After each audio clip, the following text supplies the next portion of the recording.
ছেলের জ্বর কমতে না কমতেই শুরু হয়ে গেল আমার শরীর খারাপ। কাল রাতের দিয়ে আমার জ্বর এসেছে, এইদিকে খুব কাশিও হচ্ছে। তার জন্য সকাল সকাল আদা দিয়ে চা আর সঙ্গে একটু মুড়ি মাখা দিয়ে সকালের টিফিনটা করে নিলাম, কারণ জ্বরের মুখে অন্য কিছু খেতেই ভালো লাগছে না।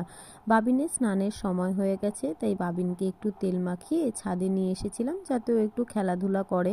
আর এইদিকে বাবিনের অবস্থা দেখো, কি দুষ্টুমিটাই না করে যাচ্ছে, খালি গ্রিলটা ধরে নাড়াচ্ছে আর একবার খালি এদিক ওদিক করে বেড়াচ্ছে। আর এই যে কালকে বাবিন থুতনিটা কেটেছে, কিসে কেটেছে জানি না, দুষ্টুমি করতে গিয়েই হয়তো কেটে গেছে।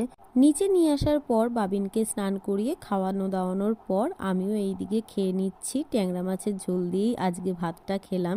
আর এইদিকে রাতের বেলাতে বাবিন দেখো আমার জ্বর মাপতে বসে পড়েছে।